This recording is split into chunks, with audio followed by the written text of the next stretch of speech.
It's important to understand what cancer loves, because when we understand what cancer loves, we don't want to give it that. And I have many books in my library at home, many by doctors, scientists, professors, naturopaths, herbalists, nutritionists that have conquered cancer. So my interest is, what have they done? What have they done to bring about healing? And I have found three common denominators. Cancer loves glucose. In fact, it consumes 15 times the glucose of any other cell. Cancer loves an environment. Do you enjoy biting into a fresh, juicy fruit? Well, there's hardly anyone who doesn't love the sweet, natural taste of fruit. Fruits are the go-to snack for anyone looking to eat healthy. They are considered packed with vitamins, fiber, and antioxidants that boost our well-being. But what if I told you that some fruits might carry hidden risks you've never heard of? Yes, you heard that right. Food choices are one of the biggest factors in long-term health, and even fruits aren't always harmless. Some fruits contain compounds or toxins that, under certain conditions, could raise cancer risk. So what are these 8 fruits that could pose a danger, and how do they do it? Keep watching as we uncover the surprising facts behind these unexpected offenders. Before we begin, take a moment to comment below and let us know where you're watching from. Also, make sure to like this video and subscribe to the channel if you want to see more videos like this. Let's jump into it. Looking at that cell, can you see where cancer lives? Cancer thrives in this section of the cell where it's consuming high amounts of glucose and not using any oxygen. Is that glucose the same like fruit? That glucose can come from anywhere. But doesn't every cell use glucose? Yes. But because this is a slow pathway, it can wait for the glucose from the carrot and from the broccoli and from the lentils and the nuts and the seeds. But this one, it consumes high amounts. And Dr. Holland, who writes with Doug Kaufman in the book, The Germ That Causes Cancer, Dr. Holland said, you deprive cancer cells of glucose, they self-destruct because they depend on high amounts. And this is how chemotherapy works. Number 1, apricot kernels. Apricot kernels are the seeds found inside the hard pit of the apricot fruit. These kernels carry a compound called amygdalin. Amygdalin belongs to a group of substances known as cyanogenic glycosides. When amygdalin meets water or certain digestive enzymes, it splits into 3 parts: glucose, benzaldehyde, and hydrogen cyanide. Hydrogen cyanide is a potent toxin that blocks cells from using oxygen. In high enough doses, it can cause rapid poisoning. Bitter apricot kernels have the highest levels of amygdalin. Analyses show these kernels contain between 2% and 8% amygdalin by weight. That translates to roughly 500 micrograms to 2,000 micrograms of potential cyanide per single kernel. Health authorities set an acute reference dose, ARFD, of 20 micrograms of cyanide per kilogram of body weight per day. For a 60-kilogram adult, this means 1.2 milligrams of cyanide is the upper safe limit in one day. Eating just 3 bitter apricot kernels can release about 1.5 milligrams of cyanide, already above that limit. Surveys of marketed kernel products revealed many packages contain 10 to 60 kernels. Consuming 10 bitter kernels at once can expose adults to 3 to 70 times the ARFD, depending on the exact amygdalin content. For a 12-kilogram toddler, the safe daily limit is only 0.24 milligrams of cyanide. 10 kernels could exceed that limit by up to 400 times. Case reports in emergency departments include adults and children admitted with nausea, vomiting, rapid breathing, and low blood pressure after eating kernels sold as natural health supplements. The body does have a way to detoxify small amounts of cyanide. An enzyme called rhodonase converts cyanide into thiocyanate, which is then eliminated in urine. However, that system can only handle about 1 microgram of cyanide per kilogram of body weight per hour. Excess cyanide accumulates in blood, leading to headache, dizziness, confusion, and in severe cases, loss of consciousness or death. In one series, 3 patients required hydroxycobalamin antidote kits after acute kernel poisoning. Some alternative health sources promote laetrile, a semi-synthetic form of amygdalin, for cancer treatment. Multiple clinical reviews spanning decades failed to find any reduction in tumor size or patient survival benefit. Instead, these studies recorded frequent reports of cyanide toxicity symptoms, including headache in over 30% of users and nausea in about 25%. No trial has shown a measurable anti-cancer effect. Regulations vary. In the United States, the Food and Drug Administration does not approve laetrile or apricot kernels for medical use and has issued warnings against marketing kernels as health products. In parts of Europe, kernel sales as food supplements continue, but agencies advise a maximum daily intake of 0.37 grams for adults and 0.06 grams for toddlers. That corresponds to less than 1 bitter kernel per day for adults and far less for young children. Many commercial packages far exceed these amounts, making accidental overexposure possible. To lower risk, people can remove pits and discard kernels before cooking or processing apricots into jams, preserves, or liqueurs. Roasting kernels reduces amygdalin content, but levels vary with temperature and time, so roasting alone is not a reliable way to make them safe.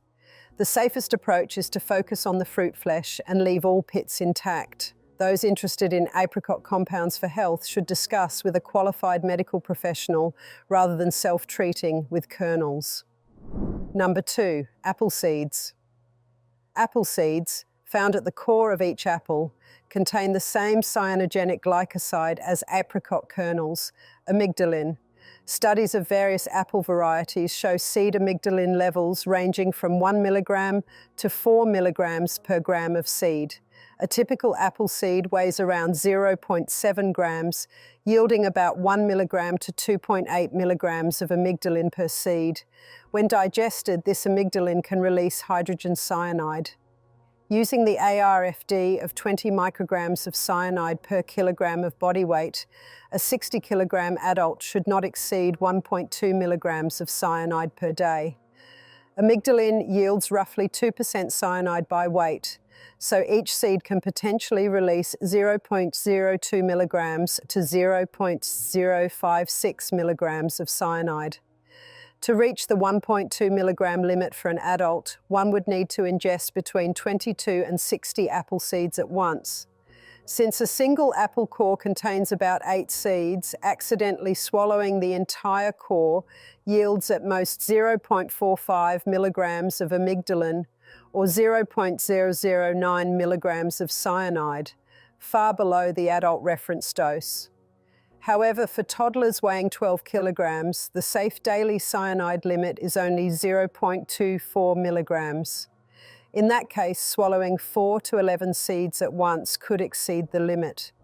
This is one reason experts recommend removing seeds when making apple purees or juices for infants and young children. Commercially prepared apple juices undergo processing that reduces amygdalin content dramatically. A 2015 survey found amygdalin levels between 0.07 milligrams per milliliter and 0.01 milligrams per milliliter in popular brands. Drinking 1 liter of such juice exposes an adult to 7 milligrams to 10 milligrams of amygdalin, or 0.14 milligrams to 0.2 milligrams of cyanide, well below the 1.2 milligram limit. For children, even 1 litre remains below their 0.24 milligram threshold, making commercially processed juice safe under normal consumption patterns. Acute toxicity from apple seeds is rare. The seeds tend to pass intact through the digestive tract if swallowed whole, which limits amygdalin release. Symptoms of cyanide exposure include headache, dizziness, rapid breathing, and a bitter or metallic taste in the mouth. Severe cases are more often linked to bitter almond ingestion or intentional poisoning rather than apple seeds. Chronic low-level exposure is also unlikely to pose a cancer risk. No studies have shown that small daily exposures to the amounts of amygdalin in apple seeds or apple juice cause long-term health problems. In fact, the flesh of apples offers dietary fiber, vitamins, and antioxidants that support overall health and may reduce cancer risk. To reduce any potential hazard, it is simple to core apples before eating or preparing food. For homemade juices or ciders, straining out seeds and discarding them prevents even the small amounts of amygdalin from entering the final product. In commercial operations, seed removal and pasteurization ensure that juice remains safe. Number 3, soursop, graviola. Soursop, also known as graviola, is a tropical fruit prized for its flavor and traditional use in herbal remedies. The fruit pulp contains a compound called annonacin, an acetogenin linked to effects on nerve cells. Laboratory studies show annonacin can kill cortical neurons at concentrations as low as 1 microgram per milliliter. In soursop pulp, annonacin levels range from 0.02% to 0.07% by weight. That means 100 grams of fresh pulp can contain between 2 milligrams and 7 milligrams of annonacin.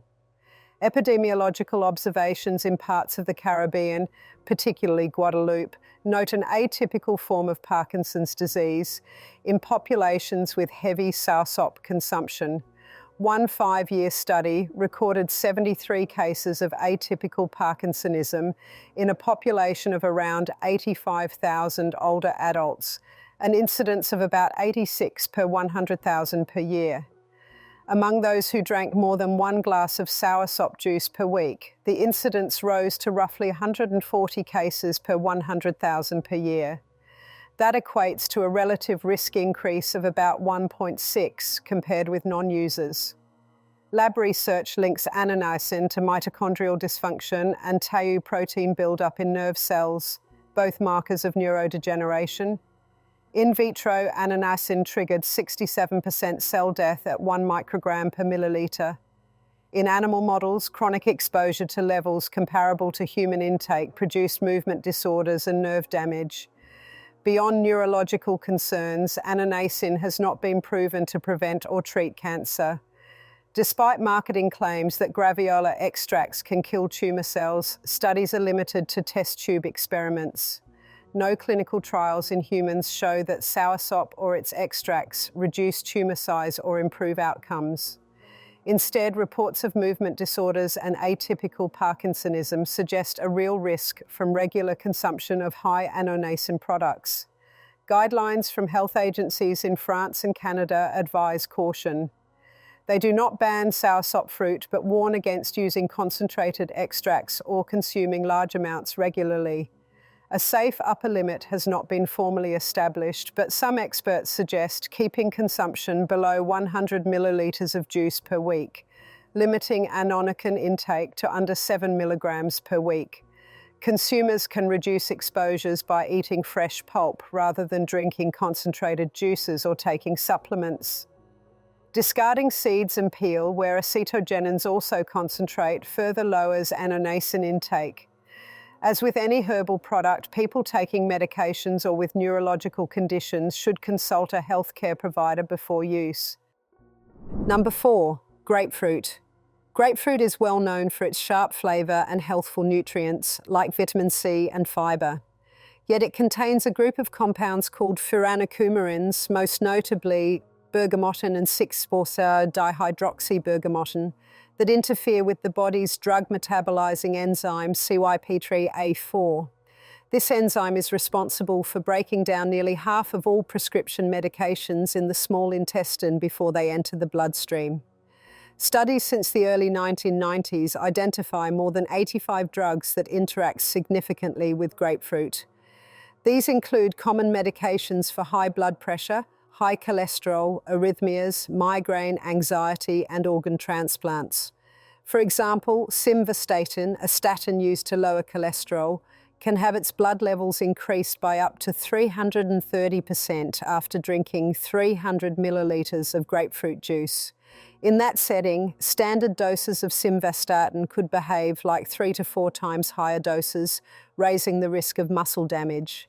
Other affected drugs show increases in area under the curve, AUC, ranging from 46% to more than 100%.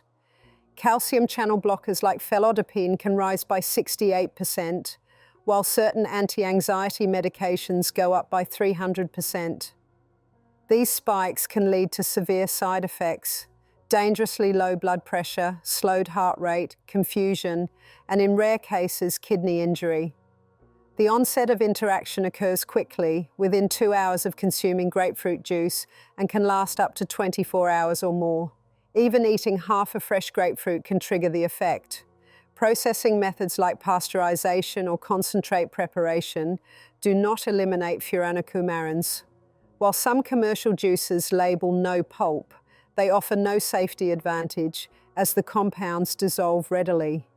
Patients taking interacting medications often receive specific advice: avoid grapefruit and products containing grapefruit extract. In some cases, alternative drugs not metabolized by CYP3A4 are available. Clinical guidelines recommend healthcare providers review all fruit and supplement use when prescribing. Surveys of patients on statins show that up to 15% report occasional grapefruit intake, underscoring the need for clear counselling. For people not on interacting drugs, grapefruit can be part of a healthy diet, supplying about 60 milligrams of vitamin C per half fruit and antioxidants like lycopene. But those on at least one of the 85 known interacting drugs should choose other citrus fruits such as oranges or tangerines, which lack the offending furanocoumarins. Number 5, moldy apples, patulin contamination. Patulin is a toxin produced by molds, especially Penicillium expansum, which commonly infects bruised or damaged apples. When apples develop blue-green mold spots, patulin levels can rise dramatically. Tests of heavily moldy apples find patulin concentrations up to 10,000 micrograms per kilogram of fruit. By contrast, regulatory limits for processed apple products are far lower, 50 micrograms per kilogram or litre for juices and cider, and 25 micrograms per kilogram for products intended for infants. Patulin shows genotoxic effects in laboratory studies, meaning it can damage DNA in cells. In vitro experiments demonstrate that exposure to patulin at concentrations of 10 milligrams per litre can cause chromosomal aberrations. Animal studies with doses of 50 milligrams per kilogram of body weight per day produced weight loss, intestinal lesions, and immune suppression. However, no direct link to cancer in humans has been confirmed. The International Agency for Research on Cancer has not classified patulin as a human carcinogen, though it remains under review. Despite the lack of definitive cancer data, food safety authorities apply precautionary limits. A daily intake calculation for an adult consuming 1 litre of juice at the maximum allowable 50 micrograms per litre yields just 50 micrograms, well below the 2,500 micrograms per day shown to cause effects in animal models. Even for infants drinking 200 millilitres of diluted juice, exposure stays under 10 micrograms per day, far under levels causing concern. Most commercial apple juices, purees, and baby foods undergo strict quality checks.